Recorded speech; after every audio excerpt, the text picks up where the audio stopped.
ये मानकर बैठे हो कि हिंदुस्तान की आजादी की स्वर्ण जयंती आ गई, 50 साल पूरा हो गया, और मैं आपको आज ये बताने आया हूं कि 50 साल बाद हम ज्यादा गुलाम हो गए। पहले गुलामी एक ही ईस्ट इंडिया कंपनी की थी, अभी हमारे देश में 4000 विदेशी कंपनियां हैं। और ये हो क्या रहा है, हमारे देश के बड़े बड़े नेता पैसा खाते हैं, रिश्वत खाते हैं और विदेशी कंपनियों को बुला के लाते हैं। कितना कितना पैसा खाते हैं, एक दो उदाहरण मैं आपको समझाऊं। हमारे देश में एक व्यक्ति है, उनका नाम है सुखराम। आजकल बहुत दुखी है। पता है क्यों दुखी है? एक दिन सीबीआई वाले उनके घर गए तो जिस बिस्तर पर वो सोते थे उसके गद्दे के नीचे से 4 करोड़ रुपया निकला। तो सीबीआई वालों ने उनसे पूछा कि ये 4 करोड़ रुपया बिस्तर के गद्दे के नीचे से निकला, इसका माने आपके बैंक बैलेंस में कितना होगा? तो कहने लगे नहीं नहीं, मेरे पास कुछ नहीं है, मेरे पास कुछ नहीं है। तो सीबीआई वालों को भरोसा नहीं हुआ, उन्होंने उनके सारे लॉकर सीज किए और उनके सारे अकाउंट सीज किए, तो पता चला हंड्रेड्स ऑफ करोड़ रुपए की प्रॉपर्टी उसमें से निकली। तो सीबीआई वालों ने पूछा, सुखराम जी ये पैसा कहां से आया? तो कहने लगे भगवान ने दिया है। तो सीबीआई के एक ऑफिसर ने उनसे कहा कि भगवान आपको ही क्यों देता है, मुझे क्यों नहीं देता, हमको क्यों नहीं देता? बाद में सीबीआई ने जब तपास की सुखराम के बारे में, तो पता है जानकारी क्या मिली? जानकारी मिली कि जब ये व्यक्ति हिंदुस्तान के मंत्री थे, सैटेलाइट टेलीकम्युनिकेशन के मिनिस्टर थे, तब इन्होंने क्या किया, हिंदुस्तान की एक सबसे बड़ी कंपनी है आईटीआई, स्वदेशी है हमारे देश की, टेलीफोन बनाती है। तो जो आईटीआई कंपनी टेलीफोन बनाती है, तो उसका जो टेलीफोन का एपरेटस है ना, फोन और उसका क्रेडल दोनों मिला के एपरेटस, वो जितने रुपए में हमको देती है, 100 रुपए में, 125 रुपए में, 150 रुपए में हमको देती है आईटीआई। सुखराम साहब ने क्या किया कि अब आईटीआई का नहीं लेंगे, अमेरिका की कंपनी का खरीदेंगे। तो अमेरिका की कंपनी ने वो एपरेटस बेचना शुरू किया 600 रुपए में। हमारे देश में बनता था 150 रुपए का, सुखराम साहब ने वो नहीं खरीदा, अमेरिका से खरीद कर लाएंगे 600 रुपए में। तो उससे क्या होगा, अमेरिका की कंपनी को जो 450 रुपए का मुनाफा होगा, उसमें से कुछ सुखराम साहब को कमीशन मिलेगा। उसका नतीजा क्या हुआ, हमारे देश की सबसे बड़ी आईटीआई नाम की कंपनी तो डिवीजन बंद हो गए, अभी 4 डिवीजन बंद होने वाले हैं, उसके 6 डिवीजन है सारे देश में। तो 2 डिवीजन बंद हो गए क्योंकि वो जो सामान बनाते थे सुखराम साहब ने खरीदना बंद कर दिया, अमेरिका से खरीदना शुरू किया और उसमें करोड़ों रुपए का घोटाला किया, वो पैसा उनको मिला। तो ये किसी मीर जाफर से कम है क्या?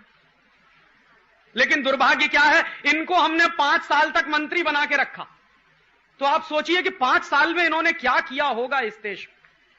ऐसे ही एक दूसरे मीर जाफर हैं, उनका नाम है सुश्री जयललिता।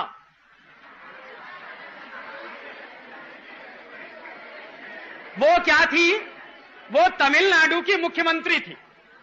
तो जब वो तमिलनाडु की मुख्यमंत्री थी ना, तो उसकी तनख्वाह मालूम है कितनी थी? पे उसकी ₹1.25 पर मंथ, ₹1.25 पर मंथ, ये उसकी सैलरी।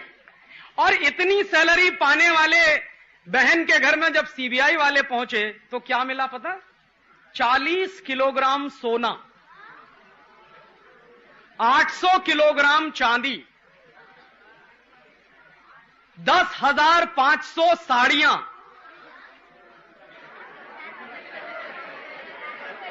और सुनिए 7,500 सैंडल और सुनिए 44 एयर कंडीशनर और सुनिए 19 लिम्यूजिन कार्स और एक लिम्यूजिन कार की कीमत है 5.5 लाख रुपए इस समय। तो 19 कार्स और आखिर में 65 करोड़ रुपीस कैश। अब आप सुनिए कि उसको तो 1 ₹1.25 पे मिलती थी पर मंथ। इतना पैसा कहां से आया? जिसको ₹1.25 तनख्वाह मिलती हो, उसके घर में 65 करोड़ रुपए कैश, 40 किलोग्राम सोना, 800 किलोग्राम चांदी, 10,500 साड़ियां, 7,500 जूते और 19 विदेशी कार, इतना सब कहां से आया? तो उसकी तपास जब हुई है, अभी पूरी हो चुकी है, तो सीबीआई वालों ने बताया कि ये जब मुख्यमंत्री थी तमिलनाडु की, तो तमिलनाडु में चंदन के जंगल हैं। चंदन समझते हैं? सैंडलवुड। तो हजारों हेक्टेयर के चंदन के जंगल इसने विदेशी कंपनियों को मुफ्त में बेच दिए। तो विदेशी कंपनियों ने क्या किया? उसके बदले में रिश्वत खिलाई, और अब वो रिश्वत खाके अब उनके ऊपर कोर्ट में केस चल रहा है। पता नहीं कब तक चलेगा, ये नहीं मालूम, कब उनको फांसी मिलेगी ये भी नहीं मालूम, लेकिन इस देश में चल रहा है। मीर जाफर नंबर 2 देखिए क्या है। एक मीर जाफर नंबर 3 है, उनका नाम है लालू प्रसाद यादव।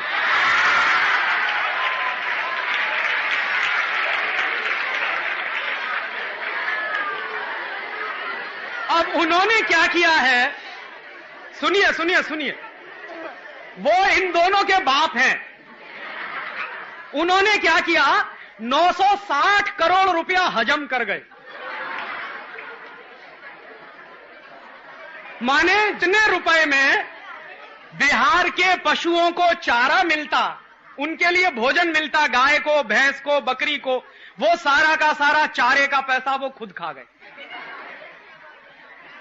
जो चारा घोटाला हुआ ना, वो यही घोटाला है। और देखो क्या दुर्भाग्य है इस देश का कि जो आदमी 960 करोड़ रुपए की रिश्वत खाता है, वो 7 साल तक मुख्यमंत्री रहा, और अभी भी उसकी बीवी मुख्यमंत्री।